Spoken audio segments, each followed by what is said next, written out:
बिस्मिल्लाहिर्रहमानिर्रहीम। अस्सलाम वालेकुम। 9th C यूनिट नंबर 4 से हम स्टार्ट करेंगे।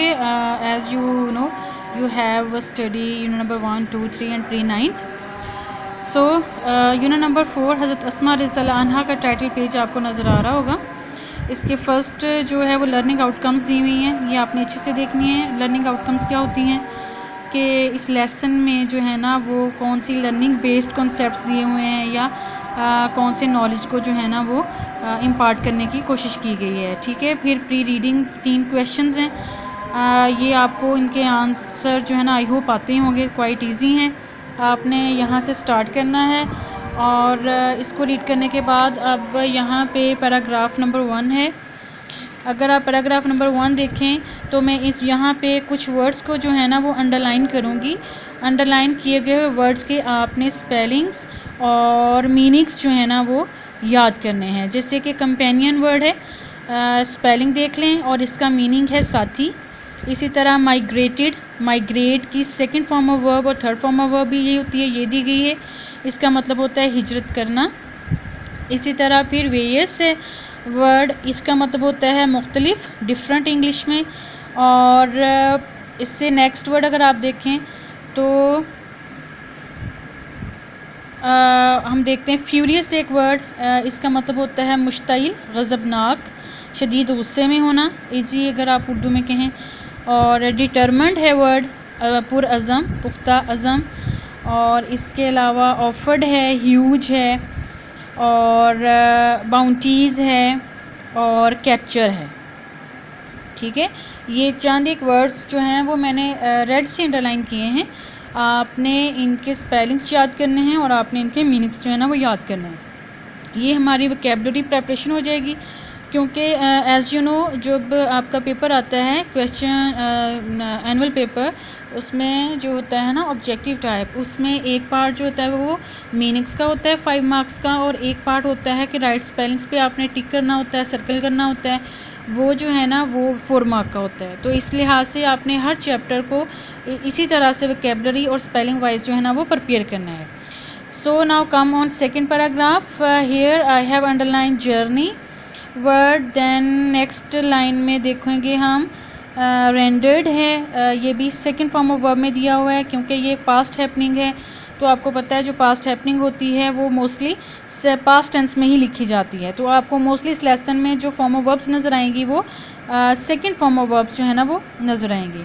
टाइड है, टाई की सेकंड फॉर्म आ गई है। ठीक है, ये वाले कुछ वर्ड्स जो हैं जो मैं आपको अंडरलाइन करा रही हूँ, ये आपने टाइटल में बहुत बच्चे मिस्टेक करते हैं, इसके स्पेलिंग्स देख लें। इसको आपने इस वर्ड को उर्दू में किस तरह से लिखना है ये आपने अच्छे से देखना है। ठीक है, तो ये यहाँ पे मैंने 2 पैराग्राफ्स की जो है ना वो वोकैबुलरी अंडरलाइन कर दी है, जो कि हमने ज़्यादा जो है वो उस पर फोकस करना है। यहाँ पे जो रेंडर्ड वर्ड मैंने बोला है, अंडरलाइन किया है, इसका मतलब होता है पेश करना। क्या मतलब होता है? पेश करना। फिर सर्विसेज का आएगा खिदमात, टाइटल का आएगा ख़ताब। ये वर्ड ज़ातुन नातकैन है। ठीक है, टाइड मतलब होता है बांधना, बांध देना। ठीक है, तो ये देख लें वोकैबुलरी आपने इन तमाम वर्ड्स के जो है वो स्पेलिंग्स याद करने हैं और आपने इन तमाम वर्ड्स के जो है ना वो मीनिंग याद करने हैं। फिर हम सेंटेंस वाइज इनकी जो है वो ट्रांसलेशन स्टार्ट करते हैं। Paragraph 1 line number 1। The holy prophet सल्लल्लाहु अलैहि वसल्लम एंड हिज क्लोज कंपेनियन हज़रत अबू बकर सिद्दीक रज़ियल्लाहु अन्हा migrated from Mecca to Medina in the year 622 AD। आप सल्लल्लाहु अलैहि वसल्लम और इनके करीबी साथी हज़रत अबू बकर सिद्दीक रज़ियल्लाहु अन्हा ने 622 ईस्वी में मक्का से मदीना की तरफ हिजरत की मतलब मैंने पास्ट में ये जो है वो सेंटेंस बोला है।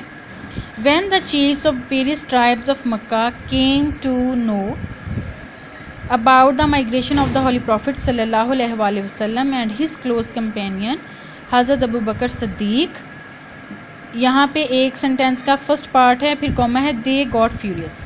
जब, व्हेन से हम स्टार्ट करेंगे, जब मक्का के मुख्तलिफ़ कबाइल के सरदारों को आप सल्लल्लाहु अलैहि वसल्लम और उनके करीबी साथी हज़रत अबू बकर सिद्दीक रज़ियल्लाहु अन्हा की हिजरत माइग्रेशन का मतलब क्या आएगा, हिजरत के बारे में मालूम हुआ तो वो मुश्ताइल हो गए। दे गॉट फ्यूरियस, वो गज़बनाक हो गए। द चीफ्स वर डिटरमिन्ड, सरदार पुरअज़म थे। मोर देन एवर, पहले से कहीं ज़्यादा। टू फाइंड देम आउट, उन्हें ढूंढ निकालने के लिए। सरदार पहले से कहीं ज़्यादा उन्हें ढूंढ निकालने के लिए पुरअज़म थे। दे ऑफर्ड, उन्होंने पेश की। ह्यूज रिवॉर्ड्स, बड़े बड़े इनाम एंड बाउंटीज़ और इकराम। फॉर देयर कैप्चर, उनको पकड़ने के लिए। डेड और अलाइव, ज़िंदा या मुर्दा। उन्होंने उन्हें ज़िंदा या मुर्दा पकड़ने के लिए बड़े बड़े इनामात और